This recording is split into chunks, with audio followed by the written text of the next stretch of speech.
गठन कर जांच कराने की मांग।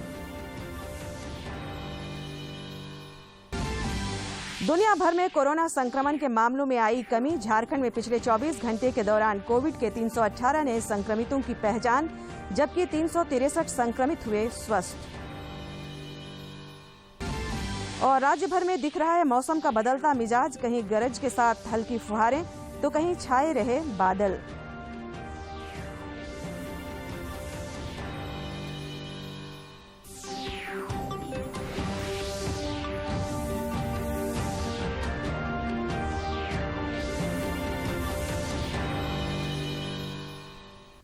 नमस्कार, खबरें झारखंड में आपका स्वागत है।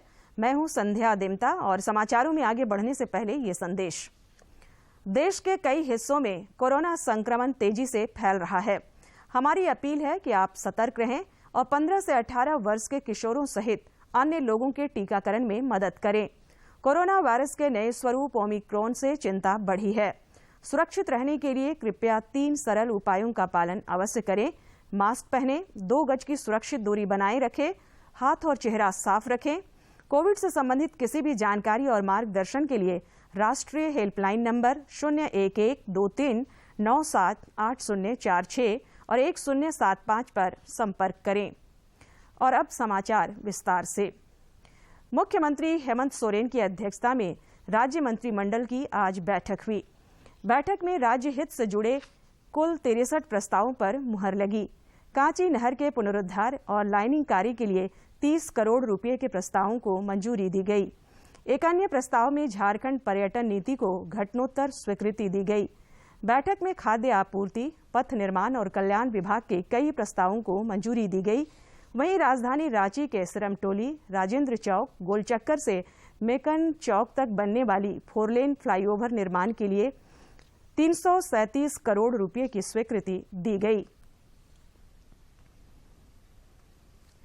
राज्यसभा सदस्य दीपक प्रकाश ने आज धनबाद में हो रहे अवैध कोयला उत्खनन का मामला उठाया।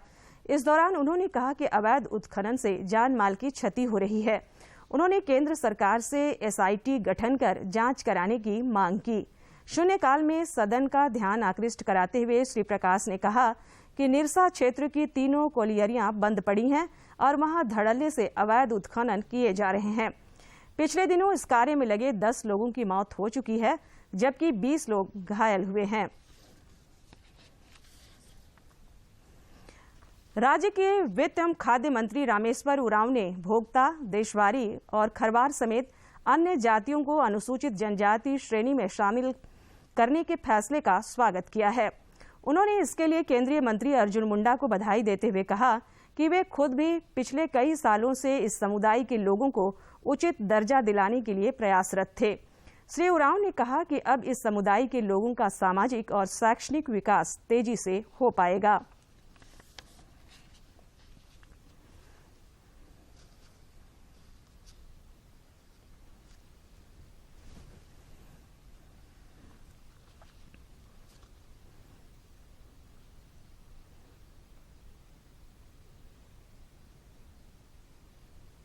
पुरानी मांग रही आजादी के बाद खरवार, भोक्ता, देशवाली ये एक ही कम्युनिटी के हैं, एक ही जाति के। लेकिन 1950 में जो प्रेसिडेंशियल ऑर्डर निकला उसमें खरवार को आदिवासी घोषित किया गया है और बाकी को शेड्यूल कास्ट कर दिया गया। तो ये इससे समझौता कभी नहीं की। अब बराबर मांग करते रहे कि इन्हें भी खरवार की तरह, क्योंकि वही हैं ये भी, इनको अनुसूचित जनजाति का दर्जा दिया जाए भारत सरकार द्वारा। जब मैं अध्यक्ष था अनुसूचित जनजाति। भाजपा के राष्ट्रीय उपाध्यक्ष और पूर्व मुख्यमंत्री रघुवर दास ने राजनीति में परिवारवाद को देश और प्रदेश के लिए खतरा बताया है। उन्होंने मौजूदा सरकार पर कानून की अनदेखी कर राज्य के प्राकृतिक संसाधनों का व्यापार करने का आरोप लगाया है। उन्होंने कहा कि जल्द ही इस मामले को लेकर भाजपा का एक प्रतिनिधिमंडल राज्यपाल रमेश बैस से मुलाकात करेगा। दुनिया भर में कोरोना संक्रमण के मामलों में कमी देखी जा रही है। भारत में कोरोना के सक्रिय मामलों की कुल संख्या 7,09,000 है। पिछले 4 दिनों में प्रतिदिन 1 लाख से कम मामले दर्ज किए जा रहे हैं। स्वास्थ्य मंत्रालय के संयुक्त सचिव लव अग्रवाल ने प्रेस वार्ता में यह जानकारी देते हुए कहा कि दुनिया भर में कोरोना संक्रमण के मामलों में कमी आई है।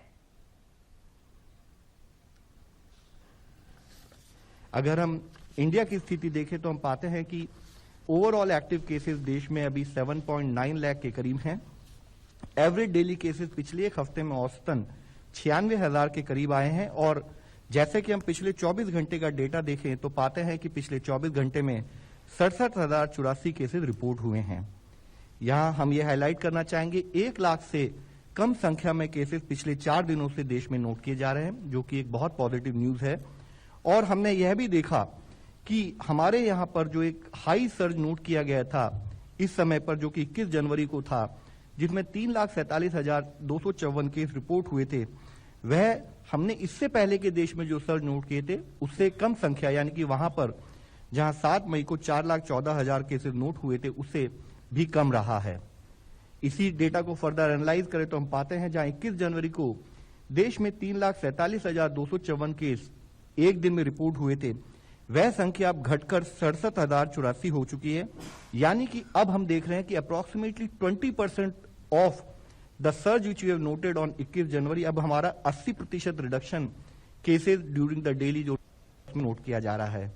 और उसी के स्थायी से ही जहां 24 जनवरी को देश में 22,49,335 एक्टिव केसेस थे, वह संख्या भी 65% घटकर अब 7,90,789 रह चुकी है।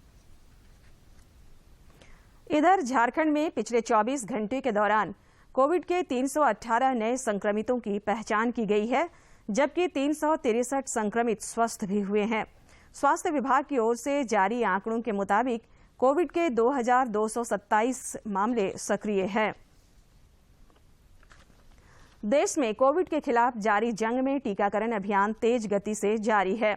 केंद्रीय स्वास्थ्य मंत्रालय के संयुक्त सचिव लव अग्रवाल ने बताया कि अब तक कुल 171.28 करोड़ टीके लगाए गए हैं। 18 वर्ष और उससे अधिक आयु वर्ग के 90 करोड़ 23 लाख लोगों को अब तक पहली डोज लगी है, जबकि 73 करोड़ 29 लाख लोगों को दूसरी डोज लग चुकी है। उन्होंने बताया कि 1 करोड़ 61 लाख लोगों को एहतियाती डोज और 15 से 18 आयु वर्ग के लगभग 5 करोड़ युवाओं को पहली डोज लग चुकी है। ओवरऑल देश में वैक्सीनेशन पर एफर्ट्स कंटिन्यूड बेसिस पर बने हुए हैं। हमने अब तक 171.28 करोड़ टोटल डोजेज एडमिनिस्टर कर दी हैं और फर्स्ट डोज की कवरेज अगर देखें तो एलिजिबल पॉपुलेशन में 90.23 करोड़ डोजेज देते हुए 96% एलिजिबल पॉपुलेशन को फर्स्ट डोज दी जा चुकी है। सेकेंड डोज कवरेज में 73.29 करोड़ डोजेज देते हुए एलिजिबल पॉपुलेशन में 78% फुल वैक्सीनेशन कवरेज अचीव किया जा चुका है। प्रिकॉशन डोज जो कि health care workers, frontline workers और 60+ वह लोग जो कि कोमॉर्बिड हैं, उसमें अब तक 1.61 करोड़ डोजेज दी जा चुकी हैं। जो हमने यंग एडोलसेंट 15 से 18 वर्ष के आयु के लोगों के लिए वैक्सीनेशन प्रोसेस शुरू किया था, उसमें 5.09 करोड़ डोजेज देते हुए 69% of the expected eligible population cover हो चुकी है। और एक माह बाद जब उनकी सेकेंड डोज हुई थी, उस कवरेज को भी देखें तो 1.05 करोड़ डोज देते हुए 14% of the eligible population has been covered. देश में 21 स्टेट्स और यूटीज ऐसी हैं जहां पर फर्स्ट डोज कवरेज आज नेशनल एवरेज जो कि 96% से उससे अधिक है, और 16 स्टेट्स तो ऐसी हैं जहां पर 100% कवरेज हो चुकी है, और 5 स्टेट्स ऐसी हैं जहां पर 96 to 99.7%। गुमला में आज कोरोना जागरूकता रथ निकाली गई। यह रथ गुमला के अलावा लोहरदगा के सेन्हा, करंजटोली, गम्हरिया, चेकनाका पोस्ट जैसे विभिन्न क्षेत्रों के चौक चौराहों और गली मोहल्लों में घूम घूम कर लोगों को कोरोना के प्रति सजग और जागरूक किया। रिजर्व बैंक ऑफ इंडिया के गवर्नर शक्तिकांत दास ने द्विमासिक मौद्रिक नीति की घोषणा करते हुए कहा कि आरबीआई ने प्रमुख दरों में कोई बदलाव नहीं किया है। उन्होंने बताया कि रेपो रेट बिना किसी बदलाव के साथ 4% रहेगा। The increase in inflation in December was entirely due to unfavorable base effects despite month-on-month decline in prices. Large buffer stocks of cereals and effective supply-side measures augur well for food inflation. Core inflation remains elevated, but demand pull pressures are still muted. The renewed surge in international crude oil prices, however, needs to be closely monitored. On balance, headline inflation is expected to peak in Q4 21-22, that is in the current quarter. Uttar Pradesh में आज विधानसभा चुनाव के पहले चरण का मतदान शांतिपूर्ण संपन्न हुआ। इस चरण में 11 जिलों की 58 सीटों पर वोट डाले गए। 73 महिलाओं समेत 623 उम्मीदवार चुनाव मैदान में थे। मतदान आज सवेरे 7 बजे शुरू होकर शाम 6 बजे तक चला। शाम 5 बजे तक करीब 58% मतदान की सूचना है। केंद्रों पर जो लोग मतदान के लिए कतारबद्ध खड़े थे, उन्हें अतिरिक्त समय दिया गया। कोडरमा के कुणाल अंबस्ट के आविष्कार कंप्लीट होम ऑटोमेशन सिस्टम के जरिए शारीरिक रूप से लाचार लोग आत्मनिर्भर बन सकते हैं, जो सुगम भारत को संबल देने वाला है। आपको कैसा लगेगा जब आपकी आवाज से इस ठंड के मौसम में एक डिवाइस के माध्यम से आपको गर्मा गर्म कॉफी बनकर मिल जाए, अंधेरा होने पर बल्ब जल जाए और जरूरत पड़ने पर आपके आदेश मात्र से ऑफ भी हो जाए। यह सब दिवा स्वप्न हम आपको नहीं दिखा रहे हैं। यह सब संभव है कोडरमा के झुमरी तिलैया निवासी कुणाल अंबस्ट के आविष्कार कंप्लीट होम ऑटोमेशन सिस्टम से। यकीन न हो तो आप खुद देखिए। Intelligent personal assistant, I am developed and designed by Kunal Ambast. Switch on or power on this coffee making machine. Right now it doesn't have anything. Okay, let me put it back. Hey Kia. Kunal ने बताया कि साल 2017 में उनके पिता कौशलेश कुमार अंबस्ट सड़क दुर्घटना में घायल हो गए थे और कुछ महीने उन्हें बेड रेस्ट पर रहने की चिकित्सकों ने सलाह दी थी। पिता की मुश्किलों को देखते हुए उन्होंने यह डिवाइस बनाया, जो बिना इंटरनेट के सहारे सिर्फ आवाज से संचालित किया जाता है। 2017 से पहले एक लंबे समय तक एक लंबे रिसर्च के बाद किया एआई निकल करके आई। किया एआई एक आर्टिफिशियली इंटेलिजेंट पर्सनल असिस्टेंट है, जो कि मैंने कंप्लीट होम ऑटोमेशन के लिए बनाई थी। इसका आइडिया मुझे तब आया जब मेरे पिताजी का एक्सीडेंट हुआ और वो बेड रेस्ट पे चले गए। कुणाल अंबस्ट को कंप्लीट होम ऑटोमेशन सिस्टम के आविष्कार के लिए इग्नू के उप कुलपति प्रोफेसर उमा कांजीलाल ने ऑनलाइन सम्मानित किया। इग्नू के द्वारा आयोजित इस अवार्ड के लिए 92 प्रतिभागी शामिल हुए थे, जिनमें से पूरे देश में अंतिम 5 प्रतिभागियों को उनके आविष्कार के लिए सम्मानित किया गया। इग्नू के द्वारा स्टूडेंट इनोवेशन अवार्ड से बेटे के सम्मानित होने और कुणाल अंबस्ट के आविष्कार को राष्ट्रीय फलक पर मान्यता मिलने पर उनके पिता कौशलेश अंबस्ट भी गौरवान्वित हैं। इग्नू के द्वारा और उनकी कमेटी के द्वारा जिसको मान सम्मान दिया गया, उसी ग्राउंड पर ये बहुत खुशी है हमारे लिए। कोडरमा के कुणाल अंबस्ट के आविष्कार कंप्लीट होम ऑटोमेशन सिस्टम के जरिए शारीरिक रूप से लाचार लोग आत्मनिर्भर बन सकते हैं, जो सुगम भारत को संबल देने वाला है। दूरदर्शन समाचार के लिए कोडरमा से गजेंद्र की रिपोर्ट। झारखंड लोक सेवा आयोग के अध्यक्ष ने आज राज्यपाल रमेश बैस से मुलाकात की। राजभवन में हुई इस मुलाकात के दौरान श्री चौधरी ने राज्यपाल को आयोग के अद्यतन गतिविधियों से अवगत कराया। इस दौरान उन्होंने बताया कि आयोग विश्वविद्यालय में रिक्त पड़े पदों पर नियुक्ति और शिक्षकों की प्रोन्नति की दिशा में लगातार कार्य कर रहा है। बोकारो जिला के समाहरणालय सभागार में आज विभिन्न कार्यालयों के अधिकारियों और कर्मियों के लिए प्रशिक्षण कार्यक्रम का आयोजन किया गया। भारत मानक ब्यूरो BIS के द्वारा आयोजित इस प्रशिक्षण कार्यक्रम में मानकीकरण और अनुरूपता मूल्यांकन की गतिविधियों के माध्यम से सुरक्षित और गुणवत्तापूर्ण उत्पादों के व्यवहार को कैसे बढ़ाया जा सके, इसे लेकर चर्चा हुई। इस दौरान ब्यूरो के जमशेदपुर इकाई के निदेशक देवाशीष महालिक ने अधिकारियों से BIS द्वारा जारी सर्टिफाइड मार्क का इस्तेमाल करने की बात कही। राज्य भर में आज मौसम का मिजाज बदला देखने को मिला। कहीं गरज के साथ हल्की बारिश हुई तो कहीं दिन भर बादल छाए रहे। मौसम विज्ञान केंद्र रांची के अनुसार पश्चिमी विक्षोभ के कारण राज्य भर का मौसम एक बार फिर बदला है। राजधानी रांची समेत कई इलाकों में आज सुबह से ही हल्के से मध्यम दर्जे की बारिश हुई। वैज्ञानिक अभिषेक आनंद ने बताया कि कल से मौसम शुष्क रहेगा। में अधिकांश हिस्सों में हल्के दर्जे की बारिश देखने को मिली है और उत्तर पूर्वी भाग में झारखंड के आपको हल्के से मध्यम दर्जे की बारिश देखने को मिली है। और जो सबसे अधिक बारिश देखने को मिली है 35.8 मिलीमीटर फुटकी, जो कि धनबाद जिले में आता है, वहां पे देखने को मिला है। और जो सबसे अधिक उच्चतम तापमान है 29 डिग्री सेल्सियस, ये चाईबासा में रिकॉर्ड किया गया है। और जो सबसे कम न्यूनतम तापमान है 14.2 डिग्री सेल्सियस गढ़वा के कृषि विकास केंद्र में रिकॉर्ड किया गया है। और अभी जो न्यूनतम तापमान है वो पूरे राज्य भर में 2 से 5 डिग्री तक सामान्य से बढ़ा हुआ है। और जैसा कि सिस्टम का इंटेंसिटी एकदम कम हो गया झारखंड के, तो कल से न्यूनतम तापमान में आपको गिरावट देखने को मिलेगा। मौसम पूर्वानुमान की बात करें तो आज झारखंड में 1-2 जगह पे हल्के दर्जे की बारिश देखने को मिल सकती है, खासकर जो संथाल परगना वाले एरिया हो गए और कोल्हान वाले जो एरिया हो गए, वहां पे आपको हल्के दर्जे की बारिश देखने को मिल सकती है। विश्व कैंसर दिवस के अवसर पर कोडरमा के सदर अस्पताल में आयोजित ओरल कैंसर और सर्वाइकल कैंसर के स्क्रीनिंग के लिए लगाए गए शिविर का आज समापन हो गया। इस दौरान 107 लोगों का ओरल और 15 महिलाओं के सर्वाइकल कैंसर की स्क्रीनिंग की गई।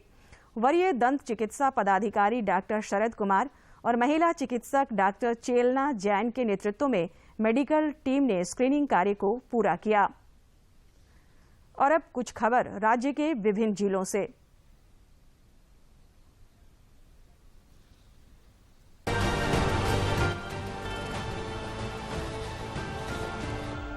अंतर्राज्यीय शराब माफिया गैंग के विरुद्ध चतरा पुलिस को बड़ी सफलता मिली है।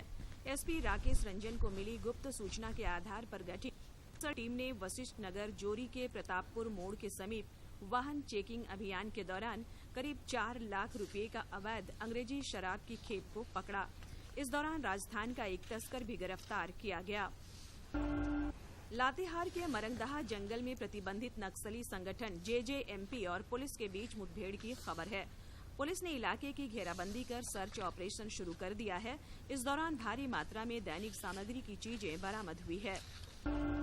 पश्चिमी सिंहभूम के उपायुक्त अनन्या मित्तल ने आज चाईबासा एवं चक्रधरपुर के आवासीय फुटबॉल प्रशिक्षण केंद्र में खेल विभाग द्वारा अधिष्ठापित जिम का अवलोकन किया। उन्होंने बताया कि कोरोना काल के बाद सरकारी गाइडलाइन के तहत अब इसकी शुरुआत की जा रही है। कोविड काल के जब गाइडलाइन में शिथिलीकरण हुआ है उसके बाद ये संचालित होगा और मैं बच्चों से यहाँ पर आग्रह करूंगा कि इसको भरपूर इसका लाभ उठाएं। जेएसएससी सीजीएल में वैसे उम्मीदवारों की फीस वापस होगी जिन्होंने स्नातक स्तरीय परीक्षा 2019 में आवेदन किया था। ऐसे उम्मीदवारों से पूर्व में ली गई फीस से ही इस बार की एप्लीकेशन फीस एडजस्ट कर दी जाएगी।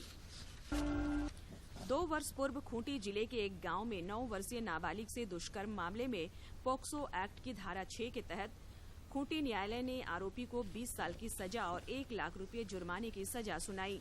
मामला 26 जनवरी 2020 का है। 9 वर्षीय नाबालिग बच्ची को बहला फुसलाकर गांव के ही आरोपी युवक ने एक कुआं के समीप ले जाकर दुष्कर्म की वारदात को अंजाम दिया था। गुमला के कामडारा में हाथी के हमले से हंजड़ा गांव के एक ग्राम प्रधान की मौत हो गई। ग्राम प्रधान गांव में घुसे जंगली हाथी को बाहर निकालने की कोशिश कर रहे थे। ग्राम प्रधान का नाम बुधवा मुंडा और टूहू मुंडा बताया जा रहा है। उनकी उम्र लगभग 52 वर्ष थी। ग्रामीणों ने बताया कि गांव के बाहर खदेड़ने के दौरान जंगली हाथी आक्रामक हो गया। पलामू में एक सड़क हादसे में पलामू जिला ट्रांसपोर्ट एसोसिएशन के अध्यक्ष रुद्र प्रताप सिंह के बड़े बेटे पप्पन सिंह समेत 2 युवकों की मौत हो गई। घटना बुधवार की शाम उटारी रोड थाना क्षेत्र के बसरिया मोड़ पर हुई। दोनों युवक बाइक से एक कार्यक्रम में हिस्सा लेने जा रहे थे। इसी क्रम में तेल टैंकर से बाइक की टक्कर हो गई। दोनों की मौके पर ही मौत हो गई। 1 दशक से सूचना भवन में चल रहे IIM रांची की कक्षाएं अब नया सराय स्थित नए कैंपस में चलेंगी। IIM के पहले चरण का काम लगभग पूरा हो चुका है। अगले माह मार्च से नए कैंपस में स्टूडेंट्स मैनेजमेंट की क्लास करेंगे।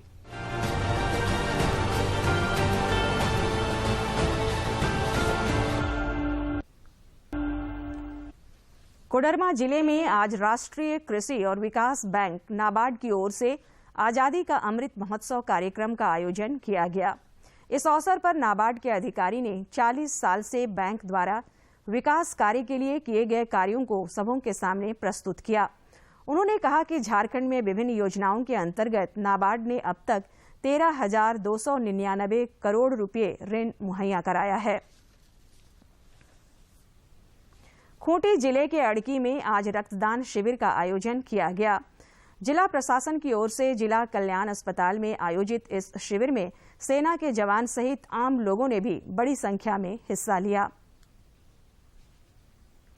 आगामी 14 फरवरी से 31 मार्च तक बेंगलुरु में आयोजित जूनियर भारतीय पुरुष हॉकी टीम के राष्ट्रीय कैंप के लिए झारखंड के 7 पुरुष खिलाड़ियों का चयन हुआ है। इनमें 5 सिमडेगा के और 2 खिलाड़ी खूंटी के हैं। 7 खिलाड़ियों का इंडिया कैंप में चयन होने से हॉकी एसोसिएशन में हर्ष का माहौल है।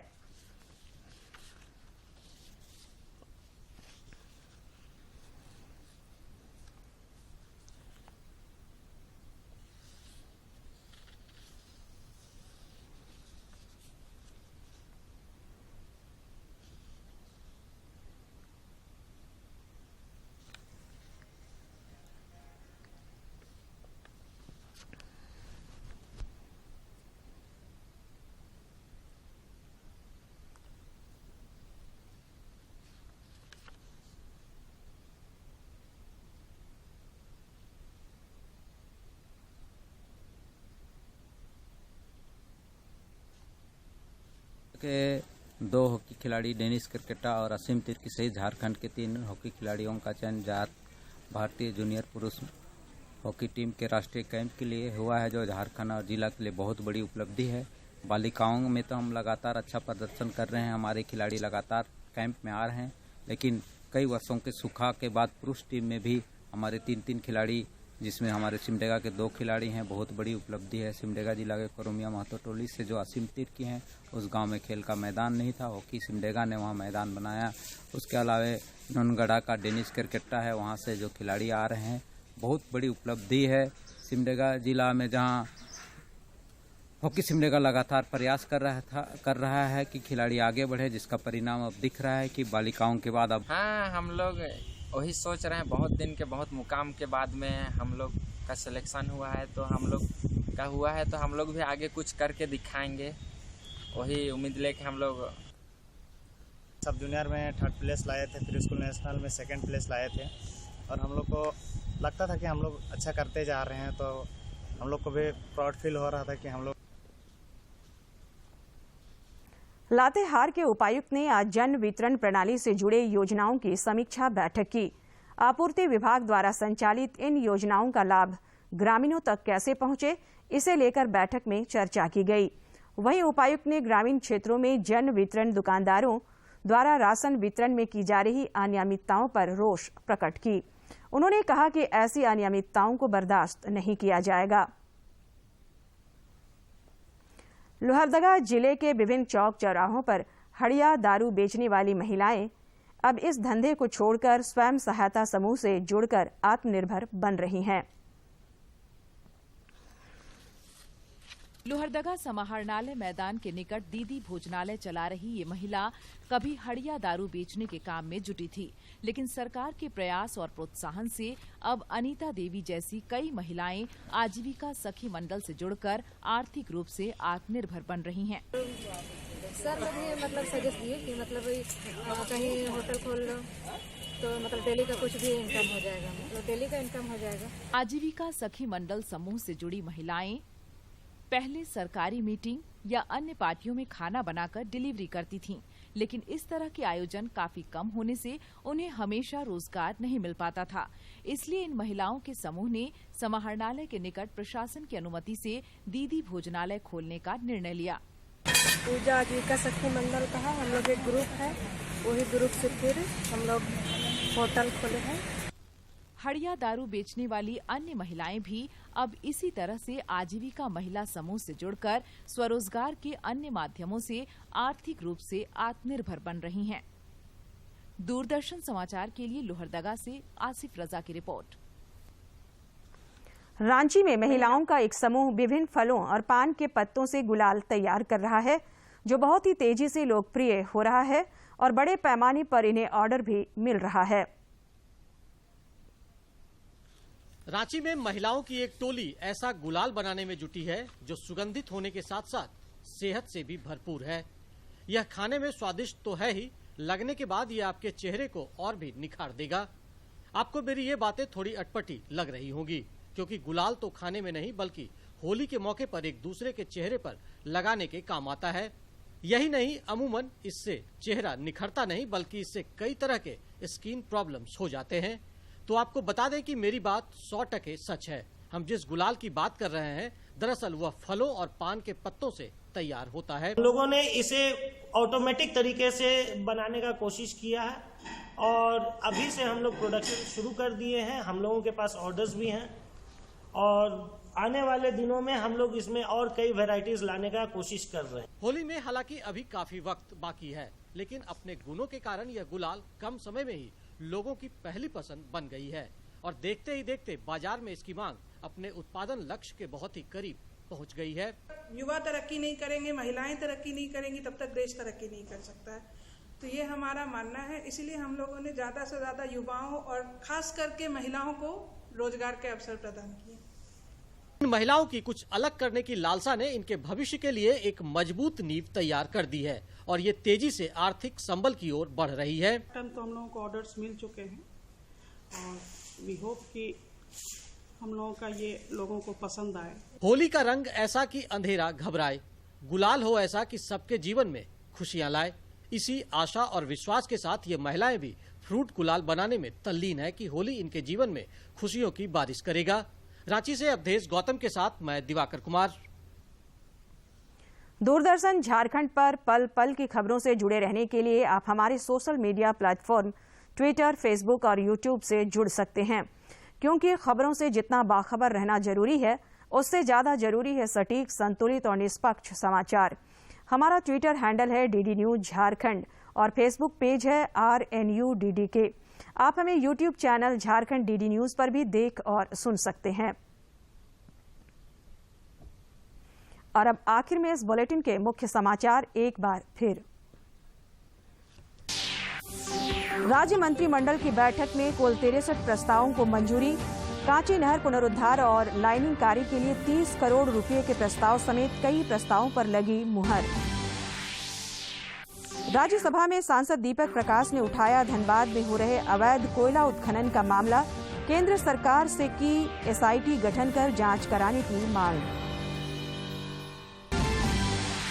दुनिया भर में कोरोना संक्रमण के मामलों में आई कमी। झारखंड में पिछले 24 घंटे के दौरान कोविड के 318 नए संक्रमितों की पहचान, जबकि 363 संक्रमित हुए स्वस्थ। और राज्य भर में दिख रहा है मौसम का बदलता मिजाज, कहीं गरज के साथ हल्की फुहारें तो कहीं छाए रहे बादल।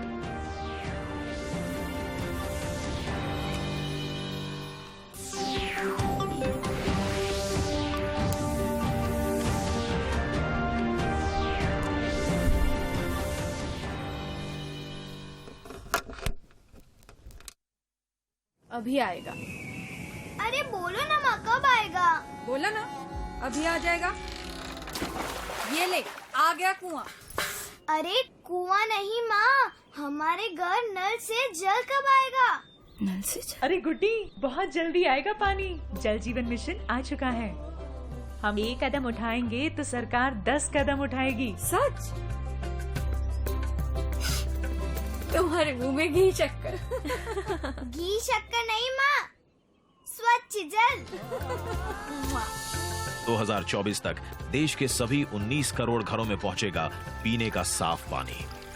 अब होगा हर घर जल। जल जीवन मिशन, जल शक्ति मंत्रालय, भारत सरकार।